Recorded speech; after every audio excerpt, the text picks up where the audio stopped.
যিনি সবাইকে কাছে টেনেছেন। আজও বিঙে মুসলিম বলছি, আমরা বাজপেয়ীকে শ্রদ্ধা করি, কিন্তু মোদীকে শ্রদ্ধা করি না, অমিত শাহকে শ্রদ্ধা করি না, শ্রমিকবাবুদের মতন ধান্দাবাজ বদমাশি পলিটিশিয়ানগুলোকে শ্রদ্ধা করি না। এদের মতো বিজেপি নেতৃত্বও আমাদেরও দরকার নেই। নিয়ে আসুন না, অটল বিহারী বাজপেয়ীর মতো শ্রমিক নেতৃত্ব নিয়ে আসুন, আমরাও দুহাত তুলে সমর্থন করব। নরেন্দ্র দামোদর দাস মোদিজি থেকে শুরু করে আমরা সকলেই অটল বিহারী বাজপেয়ী আমাদের কাছে একটা এক শ্রেণীর মুসলিমকে জেল আর এক শ্রেণীর মুসলিমকে কবরস্থান। তৃণমূল এখন ডাক দেবে যে রাষ্ট্রপতি শাসনের, যে নিরাপত্তার ব্যাপারটা সেটা সেন্ট্রালের, কেন্দ্রের। তো সুতরাং তারা দায়িত্বও নেবে না নিরাপত্তার, অথচ আহ্বান করবে বা যেতে বলবে। এটা একটা দ্বিচারিতা। নমস্কার, ওঙ্কার বাংলায় আপনাদের স্বাগত। আর আমি আপনাদের সঙ্গে বিশ্বজিৎ। আর এই মুহূর্তে আমার সঙ্গে রয়েছেন বিজেপি নেতা তাপস রায়।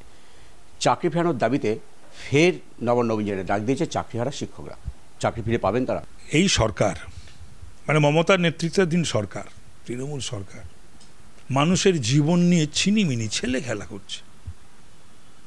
মিথ্যাবাদী মুখ্যমন্ত্রী, কখন কি বলেন তার ঠিক নেই, বলার সঙ্গে করার তো কোনো রকম কোনো সাজুজ্য নেই, মিল নেই। এদেরকে নিয়ে ইনডোর স্টেডিয়ামে মিটিং করে কত কথা বললেন। কেন বললেন? মানে বলতে হয় বলে ও মানুষকে, বাংলার সকল মানুষকে উনি কি ভাবেন কি বোকা? আর যা বোঝাবেন, যা বলবেন, উনি তো ধরা পড়ে গেছেন। মানুষ ওনাকে বুঝে ফেলেছে, চিনে ফেলেছে।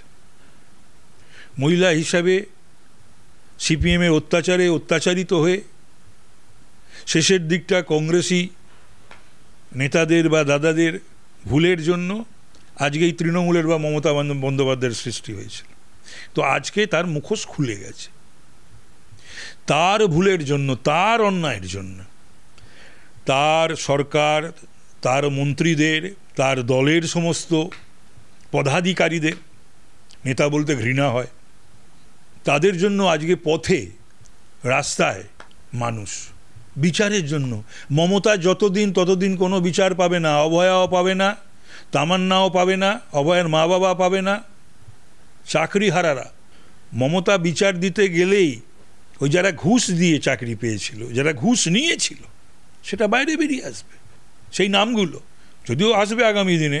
হাইকোর্ট, সুপ্রিম কোর্ট তো চেয়েছিল এর সুষ্ঠু সমাধান, কিন্তু ওনার নিজের বুদ্ধি, নাকি ওনার বুদ্ধিদাতারাও সেরকম দড়ো, আরও বুদ্ধিমান, বুদ্ধিমতী তারা, তাদের কথায় এই কাজটা করতে গিয়ে আজকে পথে বসালেন এই সমস্ত যোগ্য শিক্ষিত শিক্ষকদের। আচ্ছা, উনি যে বলেন, আমি জানি না ওনার বিদ্যা বা সার্টিফিকেট বা যা আছে, ওনাকে পরীক্ষায় বসতে বলি এখন, কীরকম পরীক্ষা দেন দেখি। সরকারের ভুলের জন্য, ডিপার্টমেন্টের ভুলের জন্য, এসএসসির ভুলের জন্য, শিক্ষামন্ত্রীর ভুলের জন্য, শিক্ষা দপ্তরের ভুলের জন্য, শিক্ষা দপ্তরের যারা সব মাথা, যারা এখনও জেলে, আর ওদের যুব নেতারা, ছাত্র নেতারা, মানে লজ্জা লাগে, তারাও জেলে। শ্রমিকবাবু দায়িত্ব নিয়েই বললেন যে সংখ্যালঘুদের সঙ্গে বিজেপির কোনো লড়াই নেই। 26 কি তাহলে বিজেপির চাইছে যে সংখ্যালঘু ভোট ছাড়া ক্ষমতা আসতে পারবে না, তাই কি আহ্বান? না না, মোটেই এটা তা নয়। আমাদের রাজ্য সভাপতি শ্রমিক ভট্টাচার্য যে কথাটা বলেছেন একদম সঠিক, ঠিকই বলেছেন। এখন তার কথা যে যেভাবে বলবেন, ব্যাখ্যা করবেন, সত্যি কথা তো। সংখ্যালঘুদের জন্যে কি করেছে মমতা 14 বছরে? বলুক না সংখ্যালঘুদের সঙ্গে তো আমাদেরও যোগাযোগ কম না, এত বছর রাজনীতি করছি। কি করেছে তারা? বিভিন্ন সংখ্যালঘু সম্প্রদায় এবং সংগঠন বা তাদের শিক্ষিত মানুষেরা, মানে মুসলিম সম্প্রদায়ের, সংখ্যালঘু তো শুধু মুসলিম নয়, আরও রয়েছে। শুধু সংখ্যালঘু বলতে মুসলিম বোঝায় না। তো সুতরাং মুসলিম সম্প্রদায়ের শিক্ষিত মানুষেরা, ধার্মিক মানুষেরা, তারা মমতা বন্দ্যোপাধ্যায়ের বিরুদ্ধে, তৃণমূলের বিরুদ্ধে বহু কথা বলছেন। তো আমরা তো পাচ্ছি তো, পত্র পত্রিকায়, মিটিংয়ে, সোশ্যাল মিডিয়াতে। কি করেছেন? 14 বছরে যত মারা গেছে, হত্যা হয়েছে, নিহত হয়েছে, তারা তো বেশিরভাগই মুসলিম, আর মারছেও মুসলিম। তার মানে এক শ্রেণীর মুসলিমকে জেল আর এক শ্রেণীর মুসলিমকে কবরস্থান দেখিয়ে দিয়েছে মমতা ব্যানার্জি বা তৃণমূল বা এই ফিরহাদ সিদ্দিকুল্লারা, হুমায়ুনেরা। তারপরে বড় বড় কথা বলবে। মুসলিমদেরকে আর কত ভুল বুঝিয়ে আর মিথ্যা বলে তাদেরকে শুধু ভোট ব্যাংক হিসেবে ব্যবহার করে যাবে। তামান্না কি মুসলিম ছিল না? একটা ফুটফুটে মেয়ে, কারা মারল? ভাঙড়ে কি হচ্ছে, বীরভূমে কি হচ্ছে? এখন তো তৃণমূলকে বাঁচানোর জন্য, তৃণমূল কর্মীদের বাঁচানোর জন্য তৃণমূল এখন ডাক দেবে যে রাষ্ট্রপতি শাসনের। কারণ এই ব্যর্থ পুলিশ, মমতার পুলিশ, যারা নিজেদের মা বোনের সম্ভ্রম ইজ্জত রক্ষা করতে পারে না, গোষ্ঠী, একটা কথা কিন্তু কেউ বলছে না, ও শুধু কেষ্ট ওই বোলপুরের আইসির মা বা স্ত্রীর কথা বলেনি, গোষ্ঠীরও কথা বলেছে। তো যে পুলিশ নিজেদের এই চরম অবমাননা থেকে রিটালিয়েট করতে পারে না, উল্টে শাটার টেনে দেয়, পেট্রোল পাম্পে ঢুকে যায়, থানার মধ্যে টেবিলের তলায় লুকিয়ে যায়, তারা খাচ্ছে, হজম করছে, সাদা রুমাল ওড়াচ্ছে, এটা বাংলার পুলিশ ছিল? বলুক না বাংলার কোনো পুলিশ আমার সামনে এসে, আইপিএস, নন আইপিএস, বা যারা রিটায়ার্ড আইপিএস, নন আইপিএস রয়েছেন। 21-এ আমরা দেখেছিলাম যে বিভিন্ন দল থেকে বিজেপিতে এসেছিল। 26-এ কি সেই যারা দল বন্ধু যারা আসতে চাইবে তাদেরকে সিদ্ধান্ত নেবে, দল সিদ্ধান্ত নেবে। আমরা ভোটারদের কাছে আবেদন করছি, ভোটার কারুর বাপের নয়, কেনা নয়, গোলাম নয়। এই ভোটাররাই কংগ্রেসকে শূন্য করেছে, এই ভোটাররাই সিপিএমের 34 বছরের অবসান ঘটিয়েছে, এই ভোটাররাই তৃণমূলের শাসনের অবসান ঘটাবে। শুভেন্দু অধিকারী বলেছিলেন যে কাশ্মীরে যাবেন না, জম্মুতে যান, যেখানে সংখ্যালঘু। না না, এই সমস্ত কোনো বিষয় না। বিষয়টা হচ্ছে যে এখানে ওমর এসছিল, ওমর আবদুল্লাহ, সে মমতা ব্যানার্জির সঙ্গে দেখা করেছে। এমনিতে তারা বলে যে ওখানকার যে নিরাপত্তার ব্যাপারটা সেটা সেন্ট্রালের, কেন্দ্রের। তো সুতরাং তারা দায়িত্বও নেবে না নিরাপত্তার, অথচ আহ্বান করবে বা যেতে বলবে, এটা একটা দ্বিচারিতা। দিলীপ ঘোষ তিনি নরেন্দ্র মোদীর যে দুর্গাপুরের যে সভা, সেখানে ডাক পেয়েছেন। তাহলে কি দলে কি শ্রমিক ভট্টাচার্য আসার পর পুরনোদের গুরুত্ব বাড়ছে? ভালো তো সকলেরই।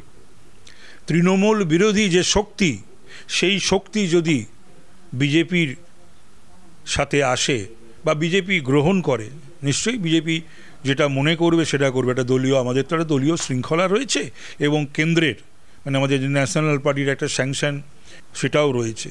তো সেটা এই অপশাসনের জবনিকা পড়াতে যেটা করার সেটাই আমাদের রাজ্য নেতৃত্ব এবং কেন্দ্রীয় নেতৃত্ব করবে।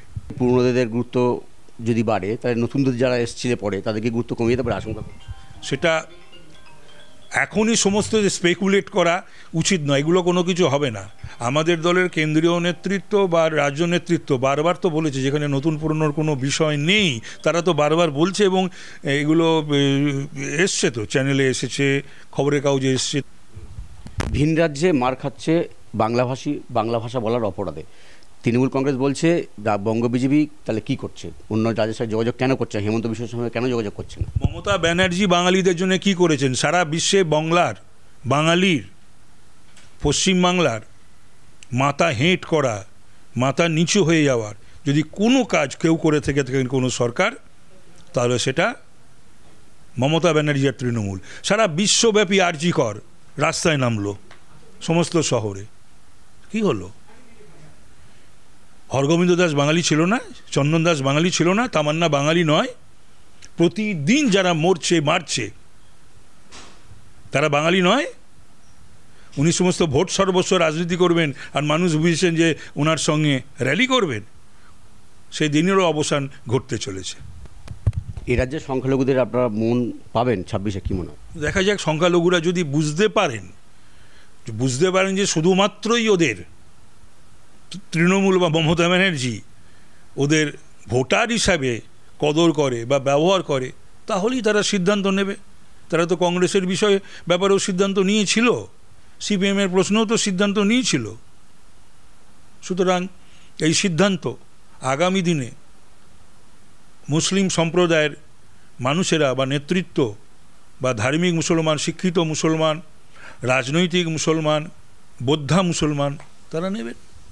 একবার শেষ প্রশ্ন আমায়, যিনি বেঙ্গল ইমাম অ্যাসোসিয়েশনের সভাপতি মোহাম্মদ ইয়াহিয়া, তিনি বললেন যে অটল বিহারী বাজপেয়ীর মতো যদি বিজেপি নেতা থাকে, তাহলে আমাদের দুহাত তুলে বিজেপিকে সমর্থন করব।